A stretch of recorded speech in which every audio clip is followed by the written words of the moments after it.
ఆలోచించాల్సిన పరిస్థితి కనబడుతుంది. ఇక దీంతో పాటు మా ముఖ్యమంత్రి యనుమల రేవంత్ రెడ్డి, మా కాంగ్రెస్ ముఖ్యమంత్రి యనుమల రేవంత్ రెడ్డి, మా తెలంగాణ ముఖ్యమంత్రి యనుమల రేవంత్ రెడ్డి పూర్తి స్థాయిలో ఒకసారి చూడరి. సీఎం నియోజకవర్గంలో తిరగబడ్డ జనం అర్హులను గుర్తించలేదంటూ నిలదీత. పథకాలు కాంగ్రెస్ వాళ్ళకే ఇస్తారన్న ప్రజలు అధికారులను నిలదీస్తుంటే కాంగ్రెస్ నేతల జోక్యం. మేము చెప్తే రేవంత్ రెడ్డి చెప్పినట్లే అంటూ వార్నింగ్. బలంపేట గ్రామంలో రసబస అయిపోయిన పరిస్థితి కానీ. ఇక ముఖ్యమంత్రి నియోజకవర్గం అంటే ఆడ ఆవగింతంత అయినా కూడా గుమ్మడికే అంత అవుతుంది. ఎందుకు అంటే అసలే తెలంగాణ ప్రాంత విద్యలు, చైతన్యవంతులు, ప్రశ్నించే గొంతుకలు. ఏంది ముఖ్యమంత్రి గారి సొంత గ్రామమైనా ఆ నియోజకవర్గంలో ఏ గ్రామమైనా తన గ్రామం లెక్కనే ఉంటుంది. ఎందుకు అంటే ముఖ్యమంత్రిని ప్రజల చేత ప్రజల కొరకు, అంటే ప్రజలు ఓటు వేస్తే గెలిచిన వ్యక్తి ముఖ్యమంత్రి. మరి అలాంటి ముఖ్యమంత్రి గారికి సంబంధించి పూర్తి స్థాయిలో ఏం జరుగుతుంది మీ అందరికీ తెలుసు కదా. గ్రామ సభలలో కేవలం కాంగ్రెస్ పార్టీ కార్యకర్తలకే ఇస్తాలట. కాంగ్రెస్ పార్టీ కార్యకర్తలకి ఇవ్వడంతో పాటుగా అక్కడ కాంగ్రెస్ పార్టీ కార్యకర్తలు వీళ్ళు ప్రశ్నిస్తూ ఉంటే జోక్యం చేసుకొని మేము చెప్తే రేవంత్ రెడ్డి చెప్పినట్టే అంటున్నారట.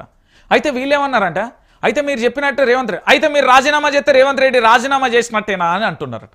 మంచిగా లేదు. ఇప్పుడు మేము చెప్తే రేవంత్ రెడ్డి చెప్పినట్టే అంటే మీరు రాజీనామా చేస్తే రేవంత్ రెడ్డి రాజీనామా చేసినట్టేనా? మరి చేదుదా అంటే ఒక పరుగు కాదట. గట్ల మారిపోయింది పరిస్థితి సీఎం సొంత నియోజకవర్గానికి సంబంధించి.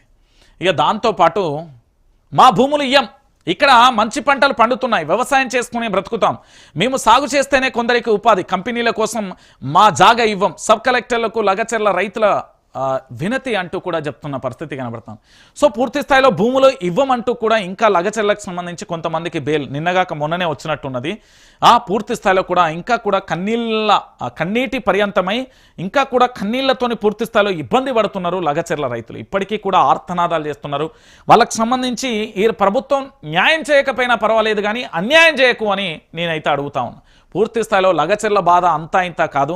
అది ఏంది అంటే పురిటి నొప్పుల బాధ. లగచెర్ల అనేది తెలంగాణ రాష్ట్ర వ్యాప్తంగా కూడా మా లంబాడీ జాతులకు సంబంధించి, మా గిరిజన జాతికి సంబంధించి ఇప్పటికీ కూడా మేము ఆర్తనాదాలు చేయాల్సిన పరిస్థితి ఏర్పడుతుంది.